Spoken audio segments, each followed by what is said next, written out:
Muito bem, senhoras e senhores, começando mais um Loucos por Automobilismo, edição número 245 do seu podcast favorito de velocidade. Estamos aqui, né? A Fórmula 1 está de férias, mas nós não, né? Nós estamos sempre aqui, sempre trazendo informações, e mesmo quando não tem informações, a gente traz os nossos pitacos sobre o que está rolando, né? E vocês viram aí nas últimas semanas, né? Muita coisa rolou. A gente vai comentar aqui um pouquinho, teve Fórmula Indy também esse final de semana, a gente vai falar um pouquinho, chamando o grande Adalto. E aí, senhor Adalto, muitos desenrolares dessa enrolação da Fórmula 1 nesses dias aí para trás, não? Grande Bruno Aleixo, grande Fábio Campos e grande Confraria. A enrolação hoje está na questão dos contratos aí, né? Acho que isso aí é o que está pegando nesse começo aí de férias deles, e as fábricas já estão fechadas, né? Ninguém pode trabalhar. E é isso. Eu descobri aí que a Mercedes achou aí o problema do aquecimento de pneus.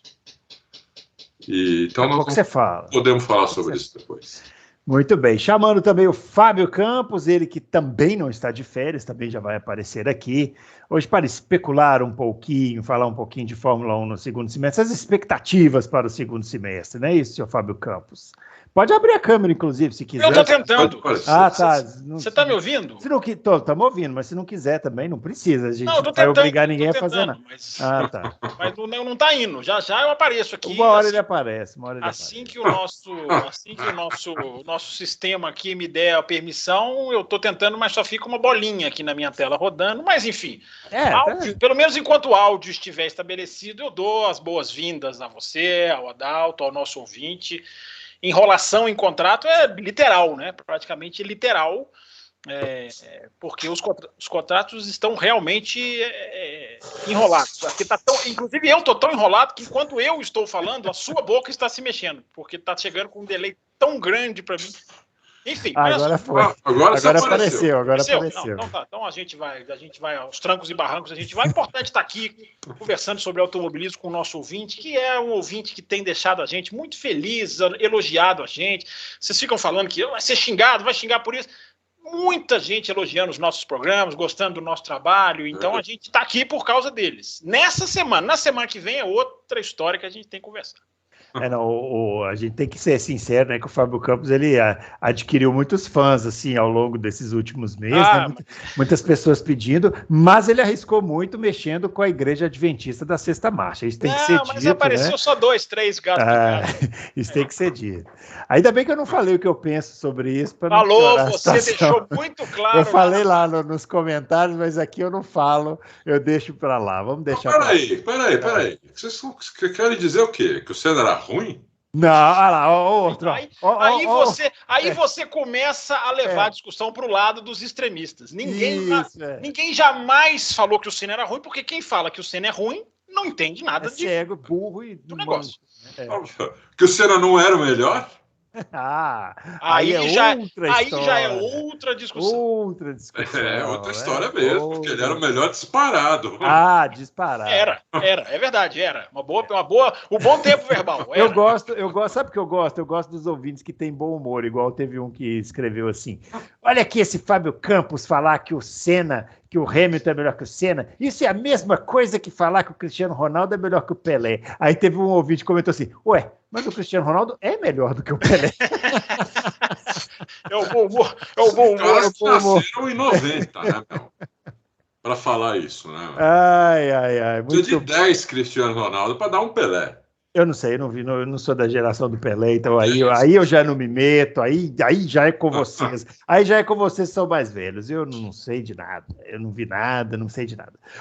Os nossos twitters estão aparecendo aqui, o meu @BrunoAleixo80, o do Adalto, @AdaltoRacing, e o do Fábio Campos, é o @CamposFB. Não se esqueça de entrar aí no nosso vídeo, de se inscrever no nosso canal, curtir os conteúdos do Auto Racing e compartilhar bastante para a gente chegar a mais lares aí com os nossos podcasts, vídeos e tudo mais.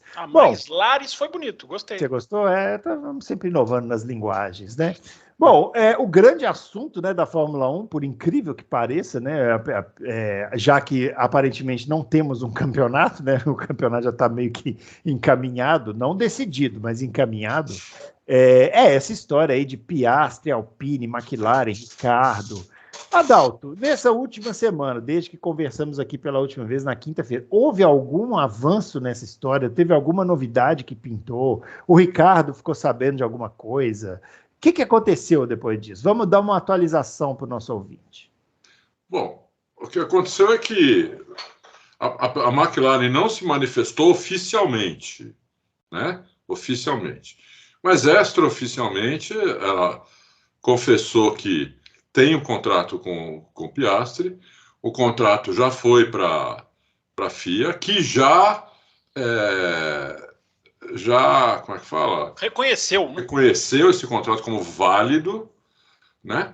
E já reconheceu que ele não tem um contrato para 2023 com a Alpine. Então, teoricamente, isso está certo, que ele vai para a McLaren e pronto. Agora, isso também não é... A FIA não colocou isso no site dela, não é oficial, nem a McLaren colocou, mas as pessoas que falaram têm muita credibilidade, entendeu? Então dá para acreditar nisso. O que ainda não se sabe é quanto a McLaren vai ter que pagar para o Ricardo, né? Porque chegaram a falar que vão colocar o Ricardo ou na Indy, ou na... Você vê que se o Ricardo for para a Indy ganhando o que ele ganha, é o maior salário da história da Indy. Ou com o piloto reserva da própria McLaren, e aí parece que não, e o Ricardo, estão dizendo aí, a mídia australiana, depois começou na mídia australiana, passou para o resto, né? Que o Ricardo vai pedir 21 milhões, que é o que estipularia o contrato dele, mas eu já ouvi também que tem uma cláusula no contrato do Ricardo que a McLaren vai tentar usar para pagar zero. Não pagar nada. Pagar nada. Seria uma cláusula de desempenho? Sim, seria uma cláusula de desempenho. E eu não sei, aí também isso é especulação pura também, então não posso cravar que isso vai acontecer, mas é isso aí. O desenvolvimento, por enquanto, tá assim. Colocaram até o Briatore no meio aí, pô. Grande Briatore, hein? Pareceu da... Não, mas o Briatore é peça fundamental nessa história. O Briatore é empresário do Alonso. Mas o que ele teria a ver com o Piastri, né? Não, com o Piastri não, mas pro Briatore ter sacaneado a Renault, que o defenestrou, o Bruno também usa palavras bonitas, eu vou usar também. A Alpine defenestrou, a Renault defenestrou o Briatore, para ele ter feito uma coisa ali com o Alonso de espera, segura, deixa o negócio lá estourar e aí a gente sai. Eu não duvido bem nada, parece, o Briatore não tem falcatrua com ele. Ele é um cara ele é um cara tranquilo. E bem parece que aconteceu isso mesmo, né? Porque ele anunciou no dia 1º de manhãzinha, né? Assim, bem cedinho o Alonso foi lá que é aquela virada, né, que você explicou aí do dia 31 para o dia 1º, que fica meio que o dia D dos contratos da Fórmula 1, né?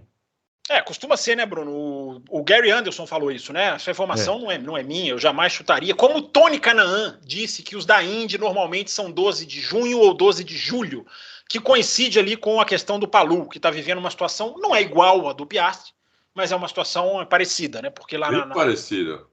Porque na Indy a McLaren anunciou o Palou. Na Fórmula 1, não. Na Fórmula 1 não há anúncio da McLaren com o Piastri. Há, claro, toda a especulação. Então, essas datas, não é, Bruno, que poderiam ter sido o gatilho que dá a razão ao Piastri. Mas eu vou falar tudo na condicional, Bruno, porque assim, eu me surpreendo com o número de jornalistas brasileiros que leem contratos, têm conhecimento total dos contratos. Eu tiro o chapéu, eu invejo assim, jornalistas que leem os contratos, têm acesso aos contratos, coisas que ninguém tem. Os caras, o contrato está lá preso no cofre de banco, mas o cara leu, né? Exatamente. Chamam um de traidor, chamam um de não sei o que, como se soubessem o que está escrito no contrato. Não, e sabe o que é legal dessa turma? É que aí eles vão lá e dão uma informação assim, né, totalmente baseada nesse conhecimento do contrato que eles têm e tal. Aí quando acontece deles serem desmentidos, né, porque acontece exatamente o contrário do que eles falaram, aí eles saem xingando todo mundo. Vocês não entendem nada de jornalismo. Que é isso aqui, é apuração. E falei, tá bom, apuração. Eu acho que assim... Teve que numa discussão dessa até me bloqueou aí. Ah, é? Mas é porque você ataca as pessoas no Twitter. Não, eu não, eu apenas questiono. Você respeite as companhias de telefone brasileiras no Twitter. Você elas que não me respeitam, eu respeito elas demais. Você ataca com tanta veemência. Mas, Bruno, o que assim, você me conhece, você, Adalto, eu já estou aqui há muito tempo, há um certo tempo, né? Uhum. Eu gosto de ir até onde eu posso ir. Eu não gosto de cruzar uma linha do desconhecimento, do que está acontecendo dentro da equipe, do clima. A gente tenta pegar a informação, quando a gente pega, a gente traz. Mas eu gosto de dizer, eu estou gostando muito de dizer a frase, achismo com moderação. Não existe o beba com moderação, então eu defendo o ache com moderação. O que deu para fazer nesses últimos dias, Bruno? Tentar juntar peças de um quebra-cabeça que no desenho do quebra-cabeça parece que a Alpine pisou na bola. O que não é dizer que eu sei o contrato, não é dizer que um tem razão 100%, o outro não. Isso aí pode ser decidido na Comissão de Reconhecimentos de Contrato da FIA, que é uma comissão com advogados independentes que analisam e dão lá o parecer e decidem, como aconteceu com o Button naquela época, vocês se lembram? Velhos que são, vocês se lembram do Button com Williams, BAR, não queria... Não, a gente é muito mais velho que isso, a gente lembrou aqui da situação do Alesi, né, quando ele assinou com a Ferrari, a Williams, e ainda tinha da Tyrrell. É verdade, não me lembrava dessa, não me lembrava. Que poderia ter mudado a carreira. Coisa recente. Nós vamos lá atrás, meu. Que é isso. Vocês são muito bons de memória, eu tô brincando, mas a memória de vocês é prodigiosa mesmo. Então, Bruno, a gente juntando as pecinhas do quebra-cabeça, a gente vai chegando ali tendo alguma ideia, né? Por exemplo, o Zafnauer sendo perguntado de manhã, na manhã do problema todo, na manhã do dia do comunicado, da negação do Piastri, ele sendo perguntado, agora vocês vão com o Piastri? E ele não confirmou o Piastri na entrevista que ele deu, não confirmou. Poderia ter confirmado ali, não confirmou. Disse que não havia acordo, e eu já citei, acho até que já citei aqui no Loucos, né? Disse que os empresários do Piastri estavam vendo opções, sabe-se lá o que isso significa, nas palavras do próprio Zafnauer. Aí soltam um comunicado de confirmação do Piastri horas depois que o Zafnauer não o tinha confirmado, soltam no horário de madrugada na Austrália, que não é convencional você confirmar um australiano, você não vai confirmar ele de madrugada, você vai fazer um conjugado ali para ficar num horário bom na Europa e num horário bom na Austrália, mas não, foi de madrugada. Não veio a palavra assinou no comunicado, coisas que a gente não percebe, mas que agora, indo atrás, vão fazendo sentido, né? Houve a palavra promovido, não havia a palavra assinou no comunicado, não tinham as aspas do Piastri, que também é uma coisa que as pessoas podem não ligar, mas que no desenho da situação ficou grave, fica uma atenuante, fica sendo uma coisa importante. Então, Bruno Aleixo, a gente somando essas pecinhas do quebra-cabeça, elas vão deixando a entender que a Alpine pode ter pisado na bola no prazo, pode ter justamente passado do tal 31 de julho, que aí daria razão ao Gary Anderson, porque o Piastri, a gente já falou aqui, né? O cara não vai entrar no Twitter e dizer eu não vou correr na Alpine sem ter alguma coisa muito forte. Faltou para esse sinal de ter uma avó que nem a minha que falava assim, mais vale um passarinho na mão que dois voando. Assim, eu sigo dizendo, né? Quem perdeu o Alonso e o Piastri não foi o Zafnauer, foi a empresa, foi a Renault, porque esses contratos são negociados. Ele é o chefe de equipe, eles são negociados. Ter visto isso. São negociados pelo alto comando. Quem negocia isso é o Luca de Mel. Quem define contrato não é um chefe de equipe. Quem define contrato são os caras da firma. Mas quem tem o contato com os pilotos, quem está vendo as coisas acontecerem é o chefe de equipe. Mas não é ele que decide. Fala para o chefe de equipe, você é burro. Eu acho que ele foi ele que decidiu. Quem queria empurrar o Alonso para 1 ano de contrato era o Laurent Rossi da Renault, que é o dono lá em cima. O Zafnauer, ele se perdeu, não assinou, é evidente que ele se perdeu. Mas quem negocia esse tipo de contrato é o alto comando, é o Luca de Mel que disse na França, o Laurent Rossi disse na França, que queria dar ao Alonso 1 ano de contrato para depois jogá-lo para o WEC, que vai virar um super campeonato de fabricantes, e o Alonso sempre falou que não queria. Ele sempre disse isso, o Alonso publicamente já falou, 1 ano de contrato não. E acabou sendo a grande faísca que detonou essa explosão. Então, Bruno, a gente tem que discutir agora a carreira do Ricardo, o que vai ser. A gente pode discutir agora a situação do Piastri, que joga para ele uma pressão enorme, onde quer que ele assente, onde quer que ele corra. Para mim, ele não é que ele recusou a Alpine, ele recusou a Williams, porque tudo levava a crer que ele ia ser emprestado para a Williams. E a informação é de que ele jamais seria emprestado para a McLaren. Informação que faz todo sentido, porque a Alpine não vai armar uma rival direta. Mas como a Williams se tornou irrelevante, se tornou uma equipe de fecha grid, infelizmente a equipe ficou desse tamaninho, ia empurrá-lo para a Williams. Ele não quis. Ele falou, não, Williams não, vou para a McLaren.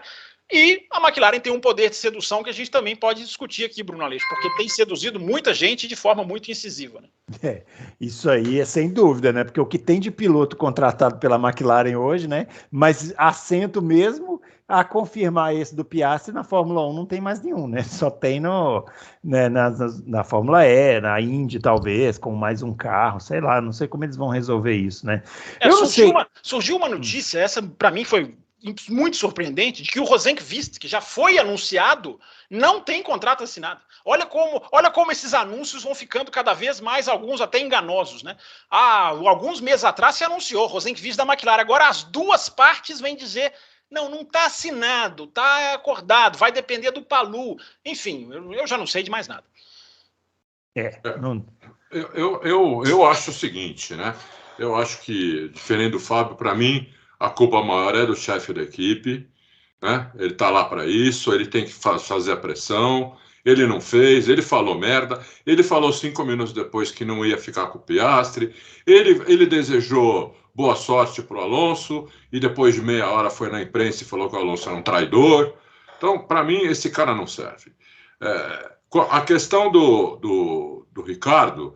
e outra, e agora ele está dando um monte de dica que aceitaria o Ricardo de volta. Né, lá. Que foi que o Ricardo chutou eles, né? O Ricardo, quando saiu de lá, chutou eles, porque eles não queriam que o Ricardo fosse embora, e o Ricardo assinou com a McLaren. Então, o Ricardo chutou eles, inclusive para ganhar menos na McLaren do que ganhava lá. Então, eles vão aceitar de volta. Pelo menos ele está dando dica disso, né? Nada que eu estou falando aqui é certo, porque nada é comunicação. Mas aí, deixa eu te perguntar uma coisa. Não tem outra opção, não? O que você acha? Porque eu não vejo outra opção agora. Veja bem, a Renault é uma equipe de fábrica, não é uma equipe de garagem, não é uma equipe de esquina, né? A Renault, primeiro, não podia ter... A Alpine, não podia ter acontecido isso. Já ela perdeu os 2 pilotos dela, assim, no mesmo dia, né? Não podia ter acontecido isso. Aconteceu, então agora, peraí, vamos escolher um piloto. A gente se ferrou com grana, né? Vamos pegar, meter a mão no bolso e escolher alguém que a gente queira. E não alguém que vai sobrar para nós. Porque o Ricardo, hoje, é uma sobra. Como você falou aí, não tem outra opção? Sim, não tem outra opção a não ser tirar alguém de outra equipe e pagar multa. Mas quem? Tá fazendo, quem, por exemplo? Não sei, aí é de se discutir. Eu discutiria o Bottas, eu discutiria o Gasly, eu discutiria, no mínimo, esses 2. Eu discutiria, no mínimo, talvez tenha até mais piloto aí para a gente discutir, mas eu discutiria esses 2. Pelo menos eles ficariam, bom, nós perdemos 2, mas escolhemos o que a gente queria, não o que sobrou aí que ninguém quer, né? Porque, né, o Ricardo também, se não for lá para a Renault, vai para onde? Acabou a carreira dele na Fórmula 1. Acabou a carreira dele na Fórmula 1, entendeu? Então, ele vai receber lá sei lá quantos milhões, se receber também, né? E vai embora para casa, entendeu? Ou vai para a Indy, ou vai para a Bueck. A Fórmula 1 acabou para ele. Pelo menos no ano que vem. Né? Porque não tem equipe falando no Ricardo. Quem vai falar no Ricardo tomando uma surra de um semi-novato há 2 anos? É difícil, né?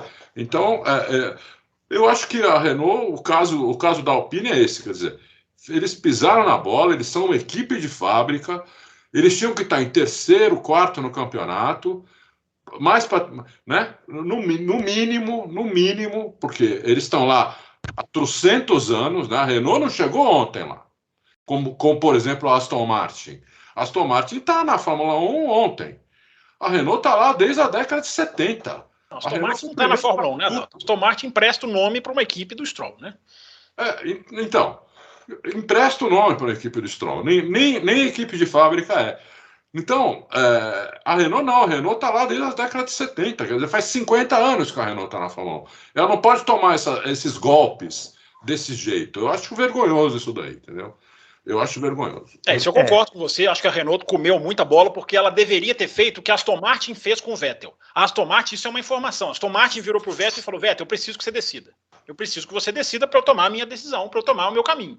E o Vettel decidiu. Não sei se foi no dia, numa semana, enfim, mas a informação é de que houve uma prensa no Vettel.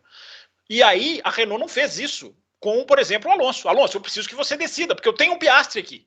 Ele vai estourar, a data do contrato dele vai estourar. Por isso que eu falo que isso é acima dos afinal. Isso é a corporação. Ô, Fábio, nem perguntar para o Alonso se ele decide. É chegar no Alonso e falar assim: escuta, nós temos um contrato para você para o ano que vem. Você topa ou não? Topa. Mas será que não fizeram isso? Quem vai entrar o Piastri? Mas deixa eu jogar uma pimenta. Boa pergunta aqui do Bruno. Não dá para a gente adivinhar aqui o que foi falado. Será que não falaram? E o Alonso? Porque, gente, o Alonso, qual é o histórico do Alonso na Fórmula 1? É sair das equipes brigando com as equipes, arrumando confusão, deixando inimigos. É assim que o Alonso faz. Será que não chegaram? E o Alonso aí ficou bravo e resolveu enrolar e estudou uma maneira de falar: então eu vou sair e vou ferrar. E fez o anúncio no dia primeiro. Pode ter sido, eu falei sobre isso ontem. A equipe pode ter usado o Piastri como uma arma para incomodar o Alonso. No sentido, Alonso, você não é a última carta do baralho. Eu tenho aqui uma super promessa. Se você sair, eu tenho ele, meu amigo. Então vem nas minhas condições. Podem ter feito isso, que justifica o Alonso ser tão irônico nos seus vídeos pós-saída, né? Ser tão sorrisinho, tão feliz e contente. Daí eles deviam ter dado um prazo, então, para o Alonso, para não tomar essa rasteira, entendeu? Se o 31 de julho procede, o 31 de julho do Gary Anderson procede, e tudo leva a crer que procede, porque foi ali no meio do GP da Hungria, faz todo sentido, a ordem dos acontecimentos faz todo sentido, tinha que ter chegado para o Alonso e falado: Alonso, até o dia 30 de julho eu preciso da sua... Agora, o que muitos analistas dizem, e eu tendo a concordar, a Renault achou que não tinha concorrente, que o Alonso estava encurralado, que o Piastri era dela e ninguém mais, e ela sentou nessa vantagem. Na hora que o Vettel aposenta, pronto, o Alonso tem com quem conversar. E o Alonso toma uma atitude absolutamente quase irracional, porque ele vai trocar uma equipe que está em quarto por uma equipe que está em nono. Ele vai trocar uma equipe, ele vai para uma equipe que tem 1/5 dos pontos da equipe que ele está hoje. 1/5 mesmo, é 99 uma, a outra 20. Mas vai pagar para ele o que ele quer, né? Vai pagar para ele o que ele quer. Ele vai ficar ganhando o dinheiro dele lá, ele não vai ter companheiro de equipe para incomodar ele, ele vai ficar... lógico, então. E outra, ele tem lá um cara que as pessoas podem não gostar, mas é um cara muito esperto, um self-made man, um cara que saiu do nada, é bilionário, não é trouxa. Ele não é trouxa, entendeu? Ele vai fazer essa equipe melhorar. Eu não acho que vai ganhar campeonato a médio prazo, mas vai melhorar. Ele já gastou uma fortuna, está gastando outra fortuna, contratou um cara por uma fortuna, entendeu? E você mesmo falou, Fábio, o cara gastou 600 milhões de euros numa fábrica e ainda está comprando equipamento novo. Então o cara quer ir para frente, entendeu? Não tenho dúvida, mas eu estava vendo uma análise, eu já não me lembro de quem, uma análise muito interessante que comparava a Jaguar, como a Jaguar funcionava e como a Stewart, funcionava e deixou de funcionar quando virou Jaguar. Porque quando você tem departamentos que se comunicam bem entre si e que fazem com que você vá bem mesmo com pouco dinheiro, que era o caso da Force India. Force India sempre foi um exemplo de aproveitamento por dólar gasto, né? Os caras tinham pouco dinheiro e faziam demais. Quando você amplia uma rede de comunicação, você tem um departamento em que 2 pessoas conversam com outra. Vou falar aqui de uma maneira simplificada. Uma equipe pequena tem 2 pessoas que fazem ali a comunicação entre 2 departamentos. Quando você coloca 4, 6, 8, você muda completamente a dinâmica desse fluxo de informação. Isso pode não dar certo. Essa análise é muito interessante, porque até hoje o super hiper Stroll endeusado, e até agora ele só piorou a equipe. Até agora a equipe só desceu sob o comando dele. Eu até acho que vai melhorar, principalmente porque estão trazendo gente de Red Bull e Mercedes. Quando você traz gente de Red Bull e Mercedes, você tem. Agora vai melhorar quando? O Alonso tem uma enorme chance de ficar lá roendo, e na hora que ele sair, a equipe está chegando no seu esplendor, digamos assim. O grande erro da Alpine, na minha opinião, foi olhar mais para um número numa carteira de identidade do que para a performance. porque ela tratou o Alonso como um velho, ela tratou o Alonso como um piloto que não dá para dar um contrato longo, porque já tem 41 anos, porque é 4 anos, se não me engano, mais velho do que o outro que vem atrás dele, do que o segundo mais velho. Só que ela fechou o olho para a pista. A pista está entregando, o Alonso está entregando na pista, mais do que o jovem Ocon. Mais do que o jovem Ocon. Eu fui atrás da informação, a Renault renovou com o Ocon por 3 anos, a gente já falou aqui várias vezes, né, esse exagero, no dia 16 de junho de 2021. Ou seja, o Piastri já era variável nessa equação. O Piastri já estava vindo forte. O Alonso já estava mostrando desempenho. Se tivesse dado os 3 anos para o Ocon antes do Piastri virar fumaça, aí você podia entender, né? Nossa, mas não. Ela já tinha o dilema desenhado, Piastri, Ocon e Alonso. E ela resolveu privilegiar o piloto que não é o mais rápido, que é um bom piloto, que é um cara que otimiza pontos, é um cara que tem várias qualidades, mas não é o mais rápido. E aí agora ela se vê na situação de ter na mão quem? Só o Ocon. Só o Ocon. Eu acho que aceitarão o Ricardo de volta. Acho que o Ricardo vai ser o nó, vai ser quem vai desdar esse nó. Mas é um achismo meu. Entre Renault e McLaren. Olha, toma aqui o Ricardo. Eu também acho que vão aceitar, mas acho que é uma vergonha isso, mas vão aceitar. Eu acho que o Ricardo merece uma chance. Eu não sou do grupo que acha que, olha lá, fracassou. Eu acho que o que o Ricardo está fazendo na McLaren é inaceitável. A McLaren, eu não consigo defender o Ricardo diante das performances que ele está tendo. Mas eu acho que ele merece uma segunda chance. Eu acho que ele merece uma nova chance. Eu acho que ele pode tentar de novo numa outra equipe. E vocês falaram que não tem outra equipe para ele? Eu vi não sei aonde que a Haas estava pausando as negociações com o Mick Schumacher. Por que não? Essas equipes se abrem. Mas a Haas, o Gene Haas vai pagar quanto? Pô? Vai querer pagar quanto ele puder. Ele vai falar, você quer vir? Isso o Ricardo perdeu. O valor de mercado ele perdeu. Isso é inegável. Ele vai negociar por outro valor. O Schumacher voltou. O Schumacher não voltou para a Mercedes ganhando o que ele ganhava na Ferrari, porque ele perdeu o valor de mercado. Então, isso o Ricardo vai ter que aceitar. Ou então ele vai para a Indy. Eu acho, só um parênteses aqui, Bruno. Eu acho que o Ricardo na Indy seria. Não estou dizendo que ele tem que ir, acho que ainda não é a opção ideal para ele. Mas se ele fosse para a Indy, ia ser um casamento tão perfeito. Ia dar tão certo para os dois, para a Indy ia dar um boom, e o Ricardo ia se dar bem naquele clima que é muito melhor, que é um clima cara do Ricardo. Eu não estou dizendo que ele tem que ir, não, mas seria um casamento perfeito, né? Mas se a Alpine não aceitá-lo de volta, ou ele faz isso, vai para casa, meu. Não vai para casa. Acho que ele pode negociar com a Haas. A Alfa Romeo não confirmou o Zul ainda, embora tudo indique que vá. Eu acho que ele pode conversar com outras equipes. Pode ser, mas olha, vou te falar, hein? O Gene Haas, se oferecer 2 milhões para ele, é muito. Agora, talvez tenha que levar dinheiro. Talvez ele tenha que levar dinheiro, inclusive. Pode ser. Tem uma frase do Christian Horner, Bruno, frases do Christian Horner, como do Toto Wolff, são sempre carregadas de 18 asteriscos. Aliás, só um parênteses aqui, vocês viram a sketch nova daquele cara que imita os pilotos de Fórmula 1? Aquele cara é ótimo. Genial. Ele imitou o Christian Horner. Ele começa imitando o Christian sensacional ele imitando o Christian Horner. Eu pus no Twitter, é muito bom. Eu não sei como é que aquele cara consegue ser consegue fazer vozes tão incrível. O Sainz dele é o Sainz. O Sainz. Você sabe que os pilotos já viram essa imitação dele e morreram de rir, né? Porque é muito engraçado. Tem uma imagem dos pilotos debruçados no celular, é o Leclerc, é os dois da Red Bull e os dois da Ferrari. E eles morrendo de rir desse cara. Esse cara é. Mas tem uma frase do Christian Horner antiga, e eu repito, com todos os asteriscos, provocações, showman que o Christian Horner é, e o Christian Horner falou uma frase que eu não me esqueço. Ele disse, a Renault quer viajar de primeira classe pagando classe econômica. E várias coisas vão meio que dando razão para essa frase, né? Porque é isso que o Adalto falou. A Renault, ela é uma enorme decepção na Fórmula 1. Ela é uma enorme decepção, porque ela tinha que estar entre as grandes. Mesmo perdendo para as grandes, ela tinha que estar entre as grandes. Presença na Fórmula 1 para a Renault não pode ser o suficiente. São 14 anos, com aquele intervalinho, né, que virou Lotus, enfim, depois voltou, mas são 14 anos sem terminar acima de um 4º lugar. Isso não é condizente com alguém do tamanho dessa montadora. Não é, simplesmente não é. E os caras têm que tomar jeito, os caras agora têm que tomar jeito. A Renault, vamos falar a verdade, assim, a Renault como equipe funcionou naqueles anos com Alonso lá, 2005, 2006. De resto, sempre foi uma equipe média, de meio de grid, que não condiz com a importância da Renault como marca, né? Sim. Não condiz, né? Por isso que deve ser até difícil defender a equipe lá dentro da empresa, porque deve ser uma briga, uma queda de braço danada. A Renault funcionou na Fórmula 1 como fornecedora de motores, aí é outra história, né? Como a Honda, né?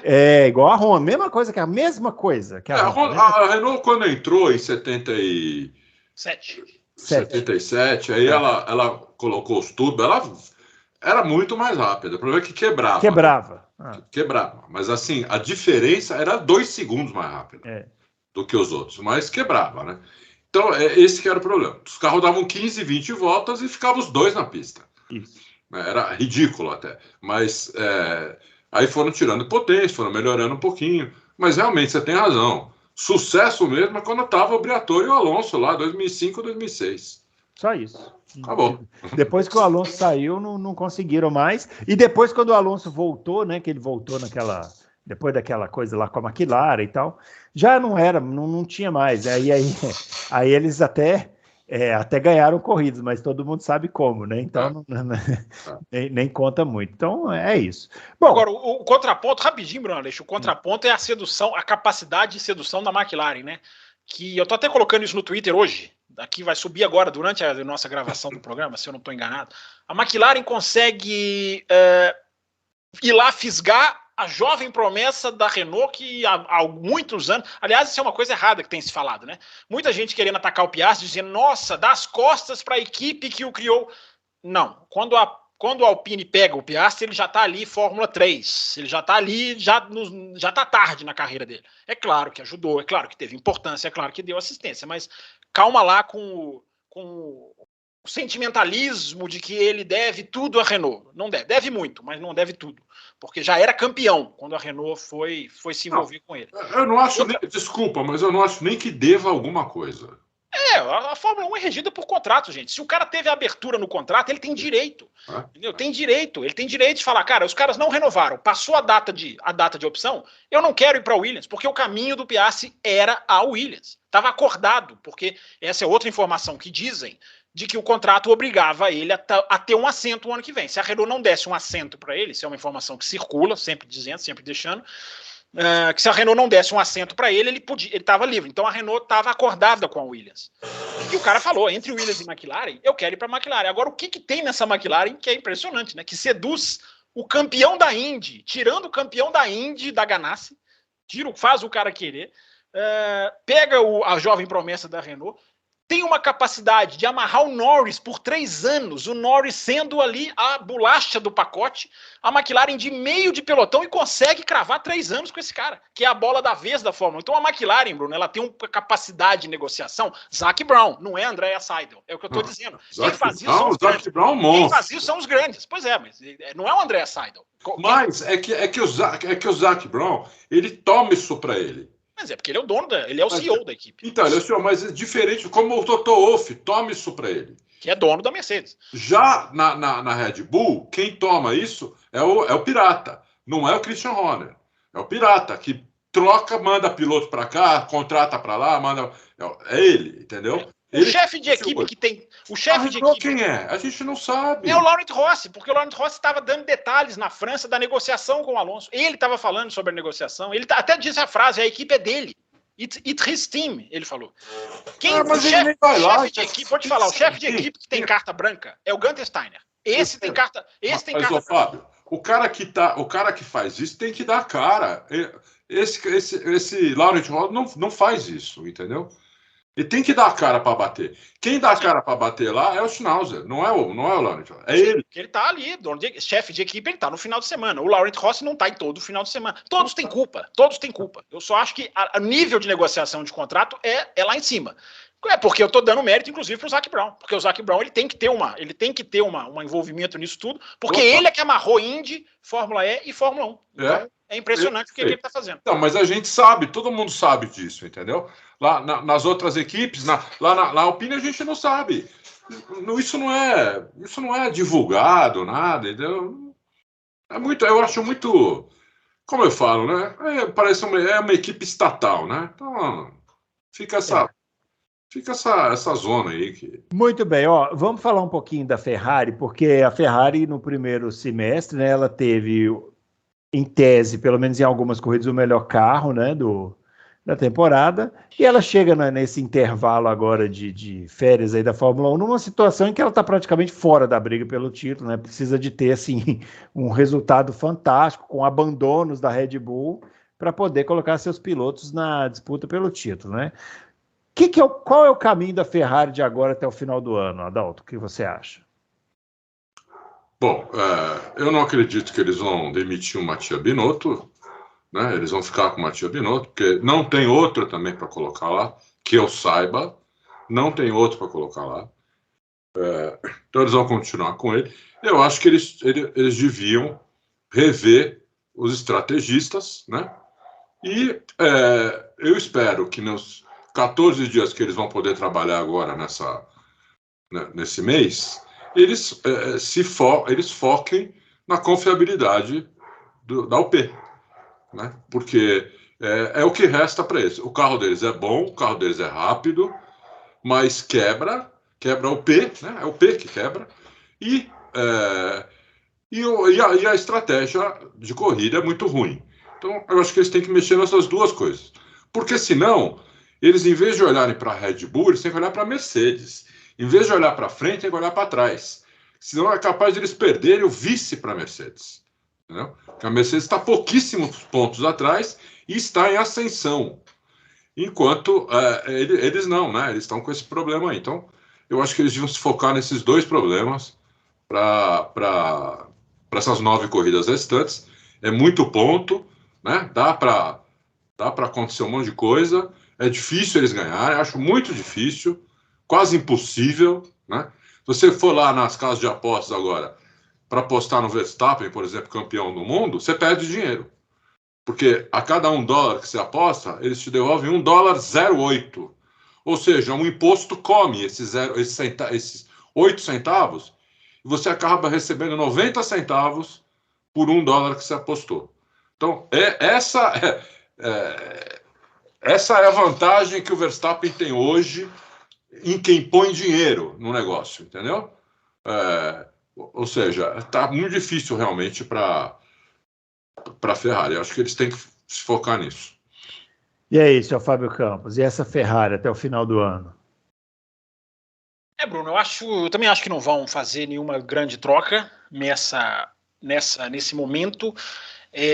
Uma equipe hipersensível como a Ferrari, Bruno, a Ferrari é hipersensível à pressão externa, hipersensível a suscetibilidades internas, enfim, a pressão. A Ferrari é uma equipe que sente esse tipo de coisa, ao longo dos anos vem mostrando isso. Você tem que ter muito cuidado, porque uma mexida que você faz pode desestabilizar mais do que estabilizar. Né? Porque você passar insegurança para os funcionários, você piora. Eu estava lendo uma análise muito boa do Jolyon Palmer, eu gosto muito das análises do Jolyon Palmer, e o Jolyon Palmer falou uma coisa que eu achei interessantíssima. Ele falou, quando a Ferrari planeja a estratégia, quando não tem nenhum imprevisto, a Ferrari consegue executar a estratégia sem nenhum problema. Foi na Áustria, quando ela não cedeu à pressão da Red Bull de pular no box cedo, ela esticou, ela manteve o seu cronograma, digamos assim, e o Leclerc passou o Verstappen 3 vezes naquela corrida da Áustria. Aconteceu na Austrália, aconteceu no Bahrein. Enfim, quando não há nenhum tipo de imprevisto estratégico, os caras conseguem planejar / executar. Agora, quando existe uma tomada de decisão necessária, é onde os caras se enrolam. Lembra que eu falei isso do Masi? É muito parecido. É muito parecido. É quando os caras têm que tomar uma decisão que vai mudar o jogo, quando está na mão dos caras ali, aquele momento de prova em que você tem que saber ler o que está acontecendo, em que você tem que saber antever o que pode acontecer para você se prevenir, nesse momento é que os caras se enrolam. Se você for analisar, o ano todo foi isso. A gente pegar Silverstone, a gente pegar França, a gente pegar Hungria, a hora que os caras do boxe podiam fazer a diferença, eles entraram no jogo para piorar. Então, fora os pitstops horríveis isso, também, né? Então, isso é uma coisa, Bruno, que você tem que mexer. Isso é uma coisa que você não pode sentar em cima. Ah, vamos ver aí até o final do ano, a gente muda depois. Não, isso é uma peça que você tem... Nem que você mantenha as mesmas pessoas, mas você mude a linha de decisão, o processo de decisão vai começar aqui, vai passar por aqui, a palavra final vem aqui. Alguma coisa você tem que fazer. Simulações, treino, bota esses caras na fábrica depois que acabar as férias. Alguma coisa você tem que fazer. Porque você não pode conviver com essa sucessão de tomadas de decisão durante a prova. Não é que a Ferrari planeja as estratégias ruins. Não é essa. Quando não tem imprevisto, os caras vão lá e executam.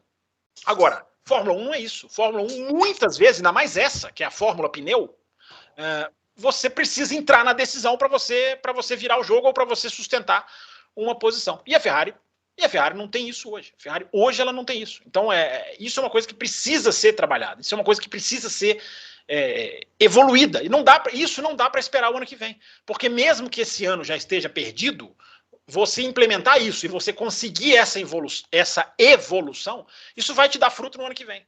Aí o ano que vem você já começa encaminhado, você já começa com você tem um ajuste aqui que você pode fazer ali, ou aqui, enfim, você faz uma coisa mais natural, porque a Ferrari, repito, a Ferrari é susceptível à pressão externa. Mas a Ferrari ela precisa mudar a sua adaptação ao momento. É aquilo que eu falei aqui na semana passada. Se o Mário Isola fala para mim, né, no microfone da F1 TV, eu como um mero e reles espectador, se eu ouço o Mário Isola falar, no grid de largada, hoje o pneu branco não vai funcionar, como que a Ferrari lá com toda a instrumentação, engenheiros, equipamentos, testes histórico, enfim, como que a Ferrari não lê isso? Então tem alguma coisa muito errada. Eu não posso saber mais do que a Ferrari. Eu não admito. Eu, como telespectador, e eu tô brincando, todo mundo que viu a F1 TV, assistiu o Mário Isola falar isso, nós não podemos saber mais do que esses caras. Tá chegando num ponto em que o cara em frente à televisão tem uma coisa que a Ferrari parece que não tem. Isso é inadmissível. Inadmissível.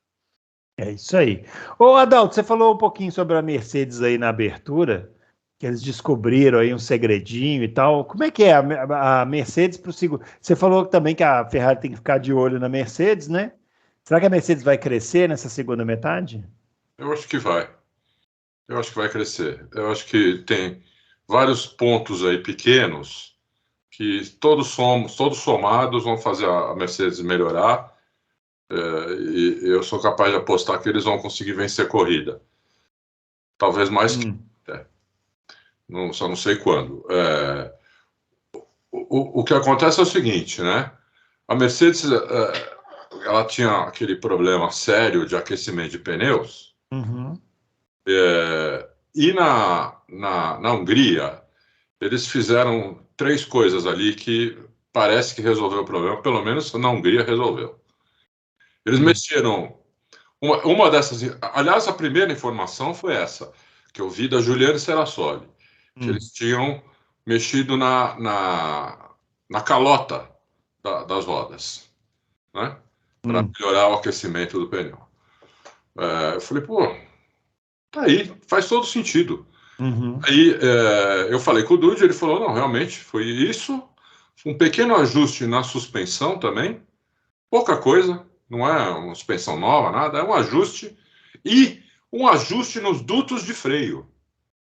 Olha onde os caras... Olha, nunca ia passar isso pela minha cabeça. Uhum. Os dutos de freio, por quê?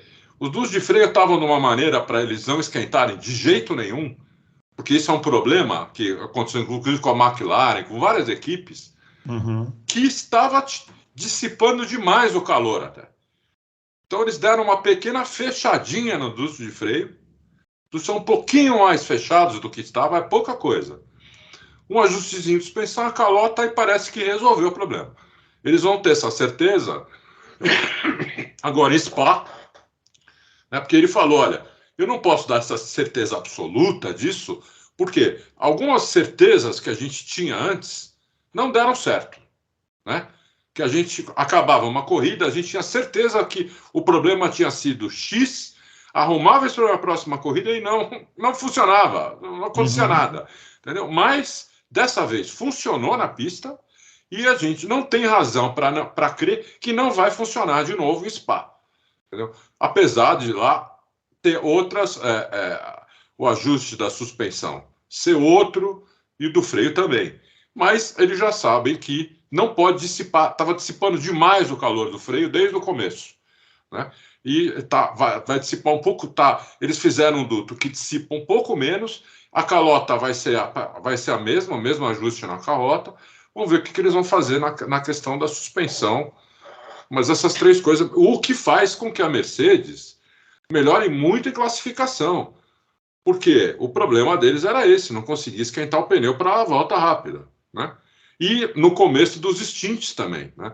Como eles ficavam no começo, quando parava e voltava para a pista, era 3, 4 voltas, 5 voltas às vezes, depende do pneu, para o carro andar normal, né? Então, isso pode melhorar muito a questão da Mercedes. Acho que a tábua que entra, a prancha, né, embaixo do carro, que não vai mais poder flexionar, acho que vai ajudá-los também. Então, acho que essa soma dessas coisas, e eles disseram que o problema do kick aerodinâmico está basicamente resolvido. Pelo que a gente viu nas câmeras on-board, parece mesmo que está. Então, eu acho que isso tudo ajuda a Mercedes a ganhar alguns décimos aí, 2, 3 décimos talvez, o que é muito na Fórmula 1, a gente sabe, que já pode começar a disputar as coisas mais seriamente, entendeu? E não ficar dependendo de problemas de Red Bull e de Ferrari para conseguir pódio ou até vitória. Isso aí. E aí, Fábio, quer falar um pouquinho sobre a Mercedes? Bruno, eu acho, vamos lá, você perguntou se a evolução da Mercedes podia virar esse jogo, né? É sempre bom lembrar que se você tirar as meras 2 primeiras corridas do campeonato,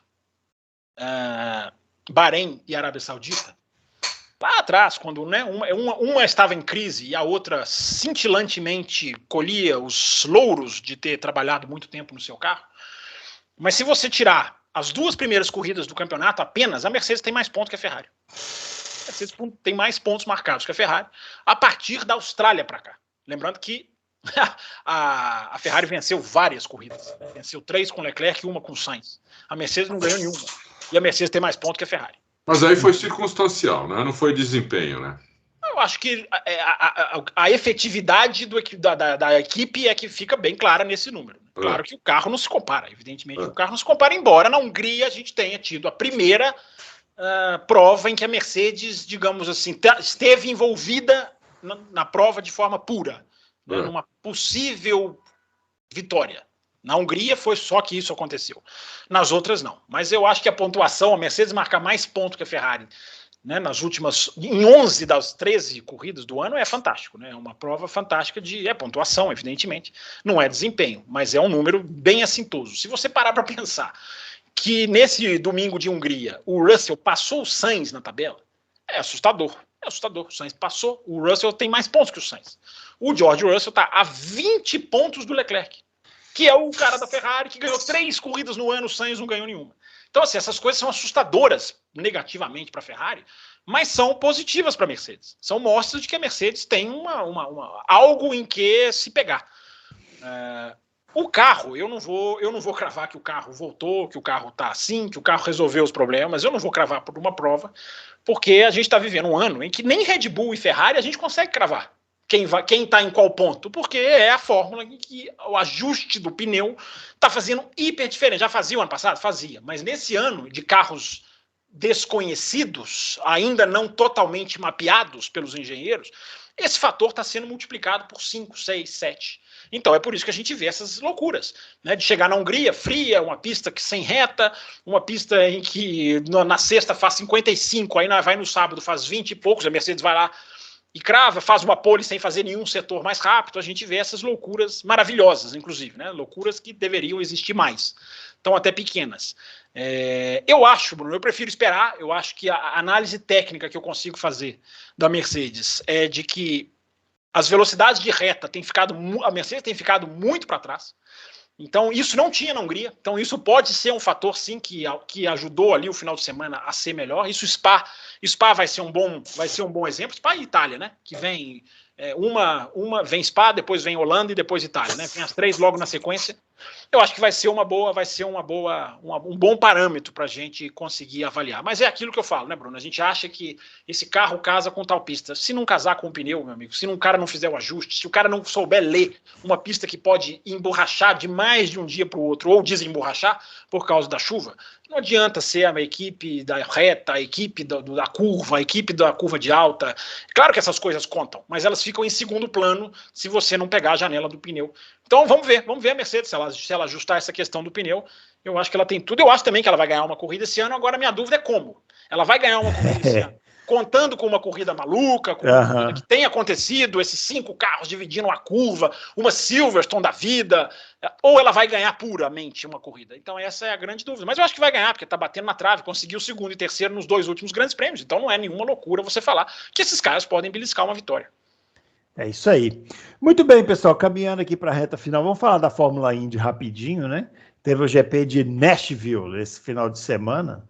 É uma pista bem maluca, né? Porque ela passa numas pontes assim, e aí ela tem uns trechos bem travados. Nashville está sendo chamada de Crashville, você concorda? Crashville, concordo. Tem, inclusive, me lembra muito o estilo. Atenção, hein? Lembra o estilo um pouco Baku. Porque são muitas retas, é uma pista muito rápida, mas com trechos muito lentos e estreitos, né? Que é bem parecido assim com Baku. Você gosta da pista, Bruno? Eu gosto da pista. Mas é uma pista muito difícil. E na Fórmula Indy, quando você cai numa pista muito difícil, circuito de rua muito difícil, algumas limitações aparecem, né? Pilotos batem sozinhos, acontecem umas coisas... O Reta bateu de novo na classificação. O Reta bateu na classificação. O Graham Rahal, na corrida, bateu sozinho, causou um engarrafamento enorme, porque ele bateu, aí o outro veio atrás e bateu atrás dele, não conseguiu parar. No ano passado, se eu não me engano, o Ericsson bateu, voou e ganhou. E ganhou a corrida, Pois é, dessa vez que ganhou a corrida foi este interminável, imparável, sei lá o que é o Scott Dixon, que venceu, bateu o recorde de vitórias do Mário Andretti, né? Ele tinha igualado na última vitória dele. Ele ultrapassou agora. Ultrapassou, e atenção, pasmem, senhoras e senhores, nesse momento ele se encontra apenas 6 pontos atrás do Will Power, que é o líder do campeonato. O Ericsson eu falei que o Ericsson não ia durar, eu avisei você. Você avisou mesmo, e ele realmente não durou. E o Scott Dixon tá na briga pelo título, mas assim, muito forte, né? Que é uma coisa que é impressionante. A gente falou aqui, né, Bruno? Ele tem a característica de apontado no meio do campeonato. Para vocês terem uma ideia, nessa corrida de Nashville, o Scott Dixon largou em 14º, ele fez 7 pitstops durante a corrida, mas no meio da confusão ele conseguiu aparecer em primeiro lá e ganhou, né? Quem chegou em segundo foi o Scott McLaughlin, que tinha largado na pole, né? E em terceiro foi o terceiro foi o Alex Palou, que é o que está nessa confusão, e o companheiro do Dixon, né? Tá na briga ainda também, não tá, Bruno? Se eu não estou enganado. O Alex Palou tá na briga. Na Indy, como são muitos pontos, né? A Fórmula Indy, o vencedor ganha 50 pontos, né? Então, basicamente aqui, até, sei lá, acho que até o 15º que tá na briga, teoricamente, né? Mas faltam poucas corridas, né? Faltam só 3 corridas agora. 3 corridas. Então, em tese, seriam 150 pontos em jogo. Quem tá na briga aqui? Até o 11º aqui tá na briga, que é o Rinus VeeKay. Quais são as 3 corridas, Bruno? As 3 corridas. Vamos lá. Eu adoro que eles veem. Pega o homem. A próxima é em Gateway, é um oval. Aí tem Gateway, Portland e Laguna Seca, no final. Então, o homem tá ligado, sabe tudo de Indy, esse rapaz. Portland e Laguna Seca são muito legais, principalmente Laguna Seca. Laguna Seca é legal. A gente falou do Grosjean, né? Que perguntaram na semana passada se tinha acabado o encanto do Grosjean. Eu respondi categoricamente que sim, acabou. E ele classificou em segundo no grid. Foi bem. Só que aí na corrida ele foi acertado pelo Joseph Newgarden. Aliás, ele ficou bravo. Falou, né? É um absurdo esses caras que dirigem como idiotas. Isso, ele saiu do carro fazendo assim, né? Aquele movimento que a gente conhece bem, mas nem foi também, exagerou o Grosjean. É que o Newgarden foi para cima para ultrapassar, não cabia 2 na curva, eles bateram e o Grosjean foi parar no muro, né? Então não foi assim também. Como é que tá o Newgarden na tabela aí, Bruno? Newgarden na tabela. Newgarden na tabela está em 4º lugar, está na briga também. E o Newgarden no final... Vamos ficar de olho no Newgarden sempre. O Newgarden no final teve uma batida e eles deram bandeira vermelha e ele tinha trocado pneu, então ele estava com o pneu novo, ele saiu passando todo mundo. E nessa ele acertou o Grosjean, que ele estava assim meio agressivo demais para fazer render o pneu, né? E aí ele acabou acertando o Grosjean pelo meio lá. Acontece, né? E é isso da Fórmula Indy. Agora faltam então 3 provas e até o 11º colocado aqui está na briga, né? Até o Rinus VeeKay está na briga. O Colton Herta, né? Muito especulado aí para a Fórmula 1 e tralalá, está em 10º lugar no campeonato com 315 pontos. Situação difícil aí para conseguir o título, né? Vai ter que remar bastante aí. E inclusive na questão da superlicença que o Fábio já lembrou aqui que ele não tem, né? Então precisaria melhorar bastante aí no campeonato para conseguir chegar a esse objetivo um dia, né, de estar na Fórmula 1. Não vai ser por agora, eu acredito. E é isso, pessoal. Finalizando esse Loucos por Automobilismo, a gente volta nessa semana com a edição de perguntas, né? Pode falar. Posso falar uma coisinha, Bruno? Só deixar, né, para não deixar passar, sinal de alerta ligado, essa demora que cada vez faz mais sentido da Fórmula 1 de aprovar os novos motores de 2026, cada vez se empurrando mais com a barriga, vai ficando cada vez mais claro uma estratégia de atrapalhar Porsche e Audi. A Fórmula 1 teria, segundo algumas informações, mudado de ideia. Não, esses caras não são mais bem-vindos, a gente não precisa deles, o dinheiro está jorrando, e faz muito sentido, porque eu nunca vi demorar tanto, não há uma justificativa técnica que vá sendo dada. Cada dia que passa fica mais complicado para a Audi e para a Porsche, porque tem que começar o projeto cedo, tem que desenhar fábrica, tem que começar a trabalhar. É a tática Andretti, né? Empurra com a barriga até atrapalhar. Já há quem diga que, inclusive, quando aprovarem, não vão aprovar todas as mudanças que Audi e Porsche queriam. Estão meio que pagando para ver, empurrando para eles entrarem sem estar assinado. Eles não vão fazer isso, porque eles não são bobos, e parece que empurraram tanto que agora vão escancarar. Vão vir mudanças que Audi e Porsche já colocaram que não querem. O MGU-H, esse eu acho que não volta, porque seria absurdo demais. Mas tem muita coisa, pistão de alumínio com pistão de aço, enfim, tem muita coisa que seria muito fácil, facilitaria muito para a Audi e Porsche, que pode cair, benefício financeiro, mais tempo de dinamômetro. Enfim, Bruno, só deixar registrado, estamos de olho. Vamos ver o que vai acontecer. Eu ainda acredito que pode acabar bem, mas os jogos de bastidores sujo da Fórmula 1 parece estar em andamento. Então vamos ficar de olho. Nossa, mas que notícia ruim que você foi dar agora no final, né? Assim, para acabar em baixíssimo astral. Não, é só um de olho, não é uma notícia ainda. É só um de olho. Só um de olho. Vamos torcer, né? Porque, pô, tem que ter mais montadores. A gente estava tão animado aqui, né, com essa história. Vamos torcer para Fala-se que a Porsche está estável porque está com a Red Bull, mas que a Audi está muito a perigo. Até porque mudou o presidente, aí agora é um presidente que não se dá com o que era da Porsche, que agora virou o comandante do grupo Volkswagen. Enfim, estão empurrando para deixar ela se estapearem e tô com medo de dar certo. Tomara que não. Tomara que não. Muito bem. É isso aí, pessoal. Quinta-feira a gente volta aqui para responder as perguntas de vocês. Entrem lá na página e registrem os seus questionamentos. E a gente volta então na próxima edição. Não se esqueça de deixar o joinha aqui no nosso canal, curtir os nossos conteúdos. Grande abraço para todo mundo e até o próximo Loucos pro Automobilismo. Valeu!